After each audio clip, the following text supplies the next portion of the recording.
প্রদত্ত যে পথ, সেই পথের কথা ভুলে গিয়ে ইচ্ছাকৃতভাবে ইচ্ছে মাফিকভাবে তারা চলাফেরা করে, তারা সবাই সৃষ্টি জগতের মধ্যে নিকৃষ্ট। জুড়ে বলুন নাউজুবিল্লাহ।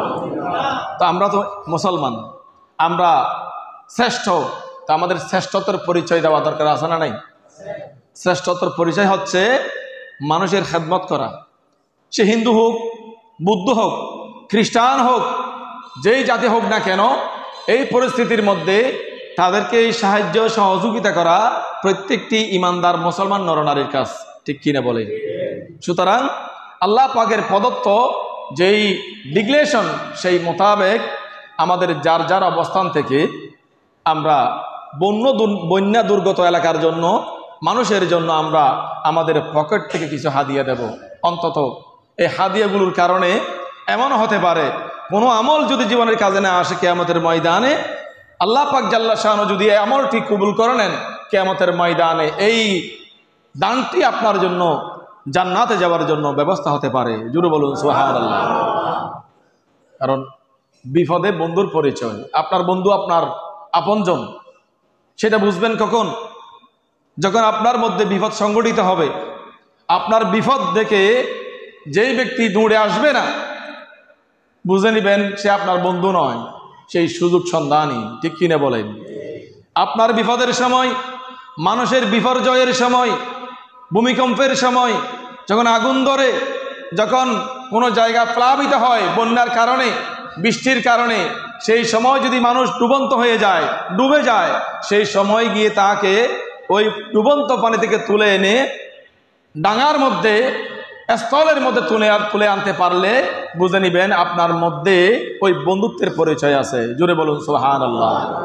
আর যদি সেই ডুবুক, আমার কি আসে যায়, এইভাবে যদি আপনি বসে থাকেন, তাহলে বুঝে নিবেন আপনার ভিতরে মানবতাবোধ শুধু আপনার মুখে থাকবে, বাস্তবিকভাবে আপনার ভিতরে মানবতাবোধ মোটেও নাই, ঠিক কিনা বলেন?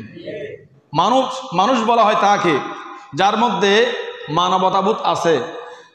মানবতা আছে, যার মধ্যে মানবতা নাই, সেই মানুষ নামের কলঙ্ক।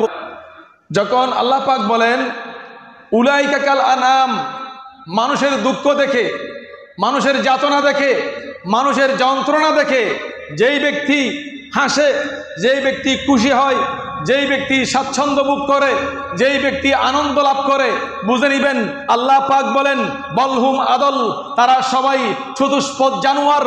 এরপরে বলেন বলহুম আদল, তার চাইতেও আরো বেশি নিকৃষ্ট। জোরে বলুন নাউজুবিল্লাহ। এই বন্যার জন্য যারা বন্যায় প্লাবিত হয়েছে, তলিয়ে গেছে তাদের ঘর, এই দৃশ্য দেখেও অনেক মানুষ হাসতেছেন। আছে না নাই? ভালো হয়েছে, আছে না নাই? খবরদার মুসলমান, খবরদার। মানুষের বিপদের সময় সে আপনার শত্রু হোক, সে আপনার শত্রু হোক, আপনি দেখতেছেন সেই পানির মধ্যে ডুবে যাচ্ছে, পারিবারিকভাবে, রাষ্ট্রীয়ভাবে, রাজনৈতিকভাবে আপনার সম্পর্ক খারাপ হতে পারে, কিন্তু তিনি তো একজন মানুষ, তিনি একজন মুসলমান হিসেবে আপনার দায়িত্ব হয়ে গেছে তিনাকে পানি থেকে তোলা, ঠিক কিনা বলেন? আর আপনি যদি পানিতে ডুবে যাচ্ছে সেই খুশিতে হাসেন, আপনার এমন একটা সময় আসবে, তার সাথে নিকৃষ্ট সময় আসবে, আপনাকে দেখে মানুষ হাসবে। জোরে বলুন নাউজুবিল্লাহ। কারণ কামা তুদিনু তুদান, কামা নুদিনু নুদান। যার যে রকম কর্ম, তার সেই রকম কর্মফল, ঠিক কিনা বলেন? তো আল্লাহ পাক বলেন অন্যত্র আয়াতের মধ্যে, আল্লাহ পাক বলেন বিসমিল্লাহির রহমানির রহিম কুনতুম খায়রা উম্মাতিন উখরিজাত নাস তা'মুরুনা বিল মা'রুফ ওয়া তানহাউনা আনিল মুনকার। আল্লাহ পাক বলেন বান্দা, তোমাদেরকে বানানো হয়েছে, তোমাদেরকে সৃষ্টি করা হয়েছে মানুষের কল্যাণের জন্য। সুবহানাল্লাহ বলেন আল্লাহ। কারণ মানুষ তো মানুষের জন্য, মানুষ তো মানুষের জন্য। মানুষের বিপদে মানুষ না আসলে হিংস্র বাক্যে বন থেকে তোলার জন্য আসবেন, বন থেকে সাহায্য করার জন্য আসবেন, অন্য কোনো প্রাণী আসবেন। মানুষ তো মানুষের জন্য, মানুষকে মানুষের খেদমত করতে হবে, মানুষকে মানুষের কল্যাণ সাধিত করতে হবে। জোরে বলুন সুবহানাল্লাহ। তো আল্লাহ পাক বলেন আমার ইচ্ছাও সেটা, কুনতুম খায়রা উম্মাতিন উখরিজাত লিন্নাস, আমি আল্লাহ পাকের ইচ্ছাও সেটা যে মানুষ মানুষের জন্য, মানুষকে বানিয়েছি মানুষের কল্যাণের জন্য, মানুষ মানুষের কল্যাণ করবে, মানুষ মানুষের খেদমত করবে, বিপদের সময় এগিয়ে আসবে, রোগের সময় সেবা করবে, মারা গেলে জানাজা পড়বে, সদা সর্বদা মানুষ মানুষের কল্যাণ কামনা করবে। সেই জন্য তো আমি আল্লাহ পাক তোমাদেরকে বানিয়েছি। জোরে বলুন সুবহানাল্লাহ। সুতরাং এই পরিস্থিতির মধ্যে আমাদেরকে বন্যা দুর্গত এলাকার জন্য সাহায্যের হাতকে প্রসার করতে হবে। মুসলমান একটু অনুধাবন করুন, যার যেরকম সম্পদ আছে সবাই তার এক সমান না, সবাই এক সমান না। দুনিয়াতে বিভিন্ন তারতম্য আছে, শ্রেণী বিন্যাস আছে।